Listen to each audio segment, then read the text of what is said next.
Well, hey, trust that you're doing well. And here we have reached week 5, getting really close to the end game in our journey together, looking at church health and growth. Want to address just a few things regarding to obstacles to church growth.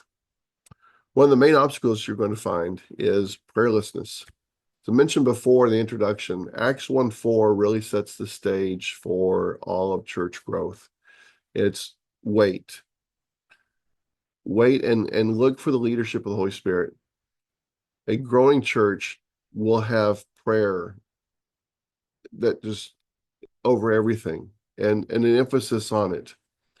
Uh, this takes form in different ways. You might have a program of it and some things, but really prayer becomes vibrant. You'll see it in the worship services. You will see it in the things that are being done. You'll see it as an active ministry of the church. And people are giving direction as to what to pray for as well. And it's not just what we call an organ recital where we're praying for people's organs or people's health, but we're really praying for God to move in the church and the community and for the expansion of his kingdom. So prayer has to be a massive thing. An obstacle to that would be a lack of it, a lack of intentionality in prayer. Another thing that's got to be there is vision. The church needs to know where it's going. And so constantly throwing out there, here's the direction of the church. Here's what we're trying to do. Here's what we're trying to accomplish. What we've often told people starting churches is the church planter, the pastor, is the primary vision caster. And so you've got to cast vision and cast vision in different ways, lots of different creative ways in your sermons and the teaching, through billboards, t-shirts, drama, pamphlets, brochures, whatever, just different ways that people are getting, here's the direction of the church, here's what we're trying to do. And you cast it and cast it and cast it until you're sick and tired of it. Once you are getting to the point of being sick and tired, the people are just barely beginning to understand it. And so it's good to be sick of casting your vision, because at that point, you know you've done it enough that the people are probably finally beginning to get it. And you begin to hear them talk about, hey, we see these things happening, we see these things going on, and move forward towards it. And so cast vision. Another obstacle is the pastoral leadership style. As the church grows, the pastor's leadership has to change. Smaller churches, the pastor is in everything and doing everything and visiting everyone, and he is able to care for and shepherd everyone individually. As the church grows, the pastor has to take a step back, and we see this in Moses in the book of Exodus. When Moses is forced to name leaders of the people, and that he is to shepherd the leaders and that the leaders shepherd the people. This doesn't mean that the pastor is no longer available to the people, but it means that he focuses most of his attention on the leadership and less on an individual care of the people. One way this might look like is using your small groups and encouraging people to be part of a small group, and then helping your small group leaders become the shepherds of their small groups. And so you can do this various ways. Cell churches do this through their cells. Sunday school churches do this through the Sunday schools or small groups. And so small group becomes a vital part of the growth. As Rick Warren might say, that their church grows larger and smaller at the same time, that they multiply their small groups, and in doing so, they're able to multiply the church because now the people are being cared for there.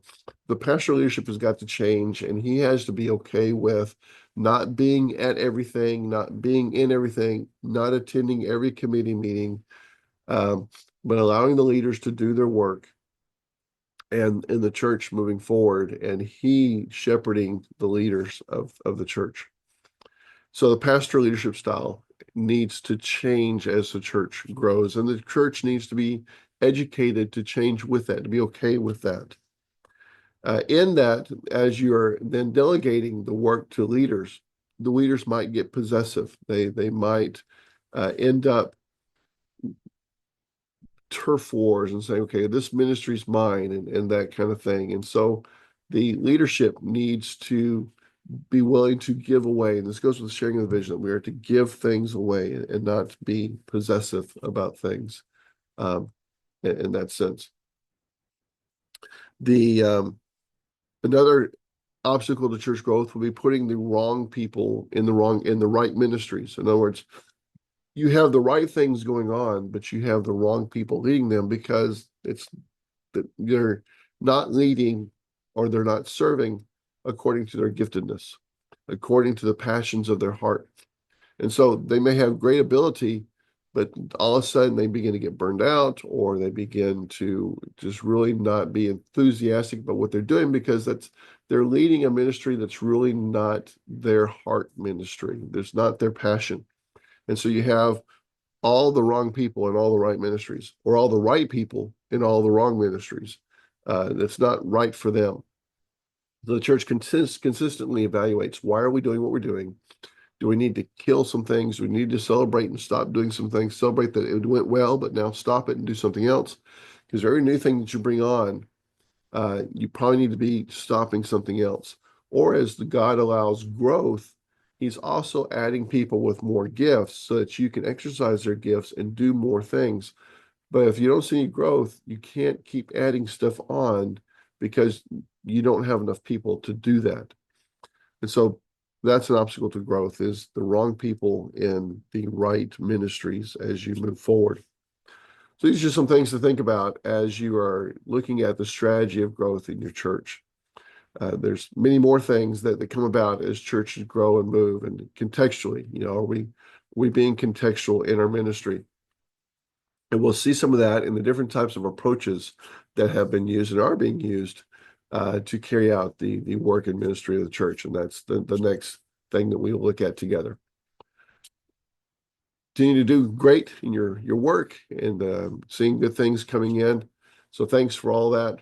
God bless. Again, here if you need me, holler, and we will continue to touch base as we reach toward the finish line of our course together. God bless.